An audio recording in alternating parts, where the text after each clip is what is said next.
Assalamualaikum warahmatullahi wabarakatuh. Perkenalkan, nama saya Jenny dan dua teman saya bernama Dara dan Indah. Kami ingin menjelaskan tentang perusahaan dan lingkungan perusahaan.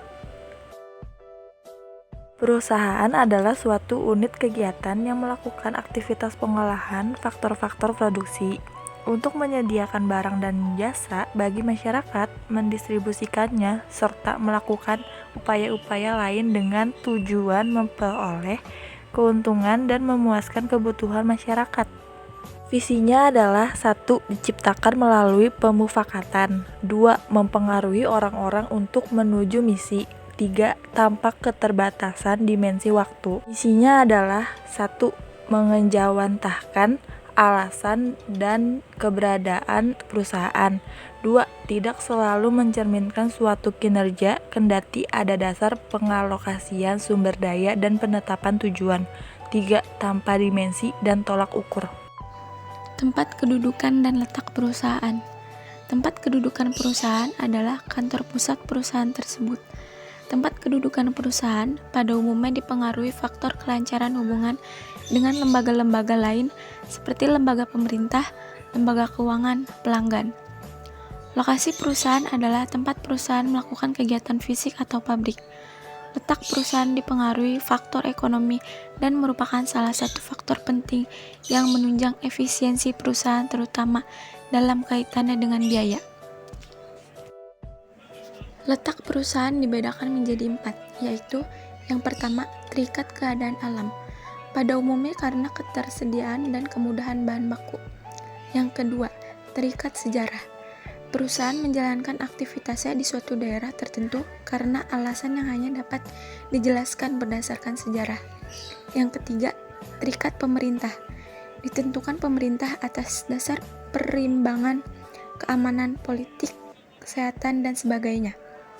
Yang keempat yaitu dipengaruhi faktor-faktor ekonomi.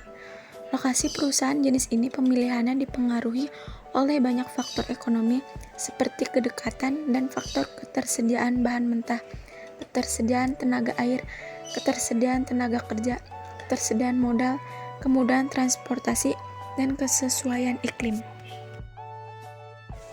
Perusahaan dan lembaga sosial. Perusahaan akan melakukan kegiatan produksinya hingga mencapai tingkat keuntungan maksimum.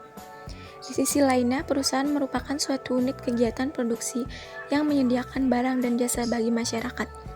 Unit kegiatan ini sering disebut lembaga sosial. Laba bukan satu-satunya tujuan perusahaan.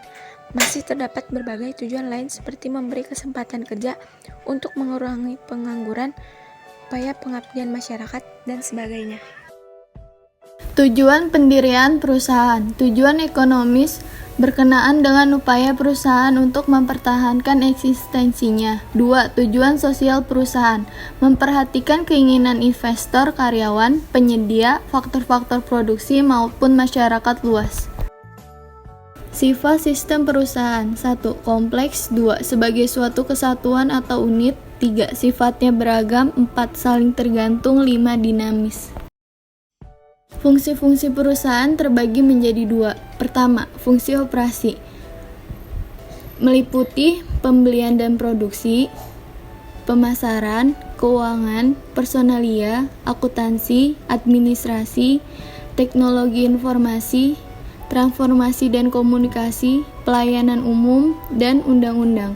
Fungsi operasi penunjang.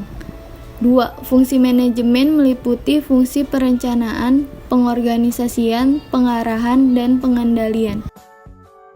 Lingkungan perusahaan. 1. Lingkungan eksternal adalah faktor-faktor di luar dunia usaha yang mempengaruhi kegiatan perusahaan. 2. Lingkungan internal adalah faktor-faktor yang berada dalam kegiatan produksi dan langsung mempengaruhi hasil produksi. Lingkungan eksternal perusahaan. 1. Lingkungan eksternal mikro adalah lingkungan eksternal yang pengaruh langsung terhadap kegiatan usaha. Contohnya pemasok, perantara, teknologi, pasar. 2. Lingkungan eksternal makro adalah lingkungan eksternal yang berpengaruh tidak langsung terhadap kegiatan usaha. Contohnya keadaan alam, hukum, perekonomian, kependudukan, dan lain-lain. Sekian dari kami, mohon maaf apabila ada salah kata. Wassalamualaikum warahmatullahi wabarakatuh.